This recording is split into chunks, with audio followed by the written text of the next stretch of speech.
ವಿಧಾನಸಭೆಯಲ್ಲಿ ಉತ್ತರ ಕರ್ನಾಟಕ ಭಾಗದ ಅನುದಾನದ ಬಗ್ಗೆ ಚರ್ಚೆ ವಿಚಾರವಾಗಿ ಈಗ ಶ್ರೀ ದೇವೇಗೌಡರು ಮಾತನಾಡಿದ್ದಾರೆ. 1956ರಿಂದ ಯಾವ ಭಾಗಕ್ಕೆ ಎಷ್ಟೆಂದು ಶ್ವೇತಪತ್ರವನ್ನ ಹೊರಡಿಸಬೇಕು, 2 ದಿನ ಚರ್ಚೆ ನಡೆಸುವಂತೆ ಸಿಎಂ ಕುಮಾರಸ್ವಾಮಿ ಅವರಿಗೆ ಹೇಳುತ್ತೇನೆ ಅಂತ ಜೆಡಿಎಸ್ನ ವರಿಷ್ಠ ಶ್ರೀ ದೇವೇಗೌಡರು ಹೇಳಿದ್ದಾರೆ. ನಂಜುಂಡಪ್ಪ ವರದಿಯನ್ನ ಮುಂದಿಟ್ಟುಕೊಂಡು ಚರ್ಚೆಯನ್ನ ಮಾಡಲಿ ಅನ್ನೋ ಒಂದು ಸಲಹೆಯನ್ನ ಕೂಡ ಕೊಟ್ಟಿದ್ದಾರೆ. ಜೊತೆಗೆ ಹುಬ್ಬಳ್ಳಿಯಲ್ಲಿ ಮಾಜಿ ಪ್ರಧಾನಿ ಎಚ್ ಡಿ ದೇವೇಗೌಡರು ಲಿಂಗಾಯತ ವಿಚಾರವಾಗಿ ಕೂಡ ಮಾತನಾಡಿದ್ರು. ವಿಧಾನಸಭೆಯಲ್ಲಿ ಉತ್ತರ ಕರ್ನಾಟಕ ಭಾಗದ ಅನುದಾನದ ಬಗ್ಗೆ ಚರ್ಚೆ ವಿಚಾರವಾಗಿ ಚರ್ಚೆ ಆಗ್ಲಿ ಅಂತ 1956ರಿಂದ ಯಾವ ಭಾಗಕ್ಕೆ ಎಷ್ಟು ಅನುದಾನ ಸಿಕ್ಕಿದೆ ಅನ್ನೋದು ವಿಚಾರ. ಇನ್ನು ಉತ್ತರ ಕರ್ನಾಟಕಕ್ಕೆ ಕೊಟ್ಟಿರುವಂತಹ ದುಡ್ಡೆಲ್ಲ ರಾಜಕಾರಣಿಗಳ ಮನೆ ಸೇರಿದ್ಯಾ ಅನ್ನೋ ಒಂದು ಪ್ರಶ್ನೆ ಮಾಡಿದ್ರು. ಇನ್ನು 25 ವರ್ಷ ಲಿಂಗಾಯತರು ರಾಜ್ಯವನ್ನು ಆಳಿದ್ದಾರೆ, ಈ ಭಾಗಕ್ಕೆ ಏನ್ ಮಾಡಿದ್ದಾರೆ ಅಂತ ಪ್ರಶ್ನೆ ಕೂಡ ಮಾಡಿದ್ರು.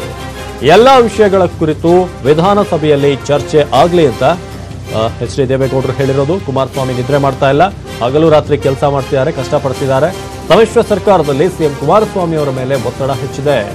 ಈ ಮಾತನ್ನ ಹುಬ್ಬಳ್ಳಿಯಲ್ಲಿ ಮಾಜಿ ಪ್ರಧಾನಿ ಜೆಡಿಎಸ್ನ ವರಿಷ್ಠ ಎಚ್ ಡಿ ದೇವೇಗೌಡರು ಹೇಳಿದ್ದಾರೆ. ಜೊತೆಗೆ ಉತ್ತರ ಕರ್ನಾಟಕಕ್ಕೆ ಕೊಟ್ಟಿರುವಂತಹ ದುಡ್ಡು ಎಲ್ಲಿ ಹೋಯ್ತು, ರಾಜಕಾರಣಿಗಳ ಮನೆಗೆ ಹೋಯ್ತಾ ಅಂತ ಪ್ರಶ್ನೆ ಮಾಡಿದ್ದಾರೆ.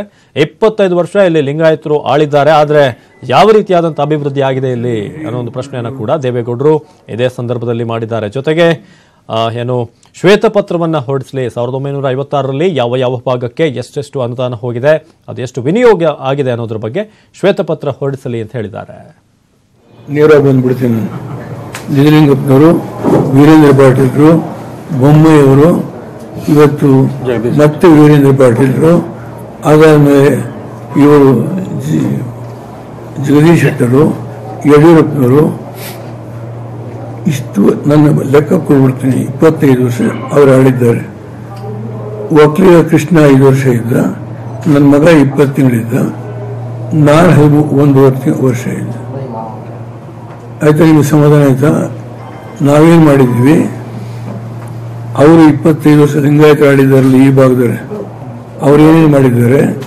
ಅದರಿಂದ ದೇವರಾಜ ಒಂದು 8 ವರ್ಷ ಇದ್ರು, ರಾಮಕೃಷ್ಣ ಹೆಗಡೆ ಈ ಭಾಗದಲ್ಲಿ ಅವರು 8 ವರ್ಷ ಇದ್ರು. ಅವ್ರೇನು ಮಾಡಿದ್ದಾರೆ? ಸಿದ್ದರಾಮಯ್ಯ ಅವರು 5 ವರ್ಷ ಇದ್ರು, ಅವ್ರೇನು ಮಾಡಿದ್ದಾರೆ? ಆ ಪೀರಿಯಡ್ನ ಎಲ್ಲ ಅಭಿವೃದ್ಧಿ ಕಾರ್ಯಕ್ರಮಗಳನ್ನು ಸ್ಪಷ್ಟೀಕರಣ ಮಾಡುವಂಥ ಶ್ವೇತಪತ್ರ ಇಡುತ್ತೇನೆ. ಎಲ್ಲರೂ ವಿಧಾನಸಭೆಯಲ್ಲಿ ಚರ್ಚೆ ಮಾಡಲಿ, ನಂಜುಂಡಪ್ಪ ವರದಿನೂ ಇಟ್ಕೊಂಡು ಚರ್ಚೆ ಮಾಡಲಿ. ಆಗ ನಿಮ್ಮ ಕೂಗಿಗೆ ಏನಾದರೂ ಬೆಲೆ ಇದೆಯೋ ಬೆಲೆ ಇಲ್ಲೋ ಅನ್ನೋದನ್ನ ರಾಜ್ಯದ ಮಹಾಜನತೆ ತೀರ್ಮಾನ ಮಾಡಿದ್ದಾರೆ.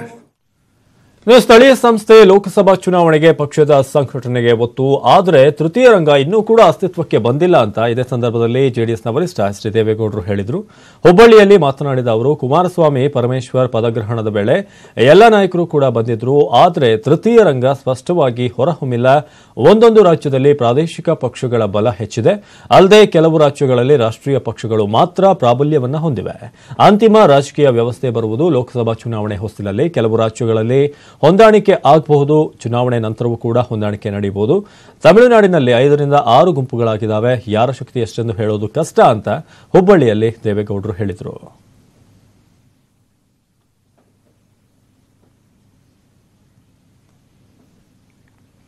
ಈ ಬಗ್ಗೆ ಹೆಚ್ಚಿನ ಮಾಹಿತಿಯನ್ನು ನೀಡ್ತಾರೆ ನಮ್ಮ ಪ್ರತಿನಿಧಿ ಪರಶುರಾಮ್ ತಹಶೀಲ್ದಾರ್. ಪರಶುರಾಮ್, ಇವತ್ತು ದೇವೇಗೌಡರ ಸುದ್ದಿಗೋಷ್ಠಿಯಲ್ಲಿ ಪ್ರಮುಖವಾಗಿ ಯಾವೆಲ್ಲ ವಿಚಾರಗಳು ಪ್ರಸ್ತಾಪವಾಯಿತು ಅಂತ?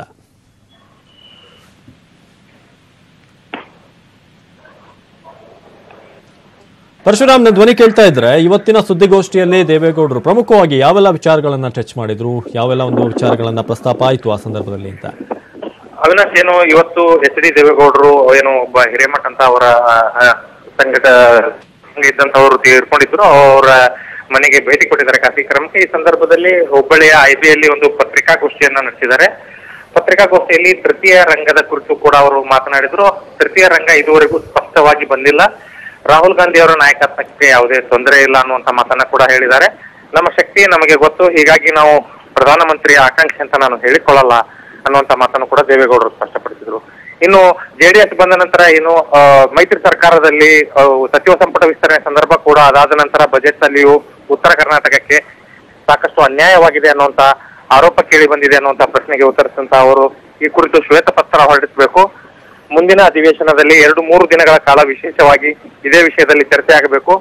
ಕರ್ನಾಟಕ ಏಕೀಕರಣಗೊಂಡ ನಂತರ ಭಾಷಾವಾರು ಪ್ರಾಂತ ವಿಂಗಡಣೆಯ ನಂತರ 1956ರಿಂದ ಇದುವರೆಗೂ ಏನೆಲ್ಲ ಅನುದಾನವನ್ನ ಉತ್ತರ ಕರ್ನಾಟಕಕ್ಕೆ ಬಿಡುಗಡೆ ಮಾಡಲಾಗಿದೆ, ಯಾವ ರೀತಿ ತಾರತಮ್ಯವಾಗಿದೆ ಅನ್ನುವಂಥದ್ದು ಚರ್ಚೆಯನ್ನ ಮಾಡಬೇಕು.